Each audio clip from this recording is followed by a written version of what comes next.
There is broad consensus that collective action to address climate change has fallen significantly short in the past years, and that the next few years represent a critical last chance window of opportunity to ramp it up at all levels.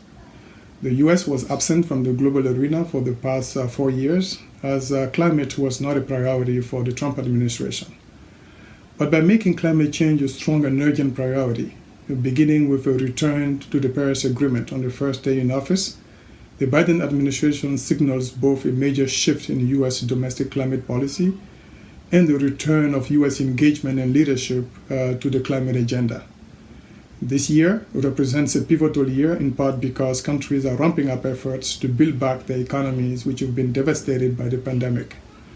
Policymakers have an opportunity here to simultaneously tackle the pandemic and the climate crisis by making massive investments in green infrastructure as part of their reconstruction efforts, and make a leap forward on their ambitions to build climate-resilient economies.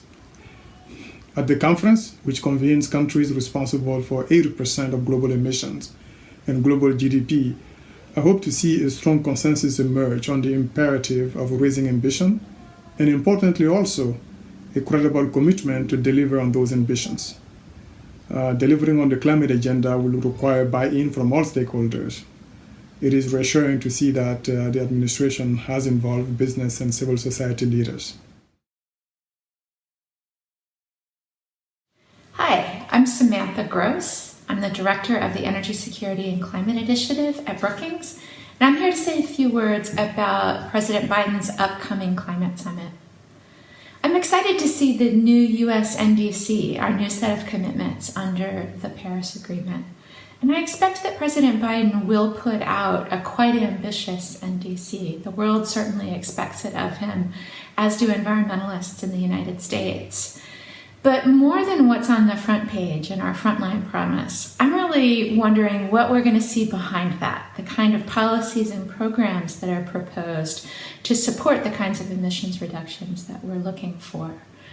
It's going to be difficult to get any kind of comprehensive climate legislation through Congress. And so I look to these programs as being a real combination of things that the administration can do itself. Executive orders, actions under existing laws, and then also maybe a combination of carrots that we might be able to get through Congress. Everybody likes carrots. R&D spending, spending on climate-friendly infrastructure, investments in clean power, and also in cleaner industry. And so I expect to see this kind of combination of things add up to make the US NDC. But beyond the top line, what I really want to see is what's on the next page of that document. So thanks, and we'll all look forward to it together. Hi, I'm Nate Hultman. I'm the director of the Center for Global Sustainability at the University of Maryland, and I'm also a non-resident senior fellow at Brookings. This year on Earth Day, President Biden will be convening world leaders for a Climate Leaders Summit. President Biden has two goals, at least, out of this summit. The first one is to have a conversation with the key emitters around the world and the key economic powers of the world to better understand how they can collaborate and work together and then deliver on more ambitious climate action, not only in their countries, but to support climate action across the world and internationally this year in 2021, with an eye toward the conference later this year in Glasgow in Scotland under the Paris Agreement. The second goal Biden has is to reintroduce the United States as a world leader on climate change. As we all know, the United States has taken a step back at the federal level over the past 4 years. With the election this November, there's now climate leadership in both the Congress and the executive branch. And President Biden is very eager to show that the U.S. is rejoining the ranks leadership for climate change and do it in a big way. There is one critical element for success for this summit that has to happen between now and then. The critical element, of course, is the U.S. Telling the world what it will be doing domestically to address climate change. That will likely come in the form of a climate target that is invited by all parties under the Paris Agreement. So the U.S. will be announcing a target of its own, probably some days before the summit, that will signal to the world the level of ambition that the U.S. has domestically. By getting our own house in order and by conveying that to the world, President Biden will have a much stronger position from which to convene and have discussions with the world leaders, and that will lead, of course, to hopefully a more ambitious outcome from the summit. Kane, Senior Research Associate and Associate Fellow at the Brookings Institution's Metropolitan Policy Program. I'm here to talk about the upcoming climate summit this April in coordination with Earth Day and in advance of the UN's Conference on Climate, or COP26, this November.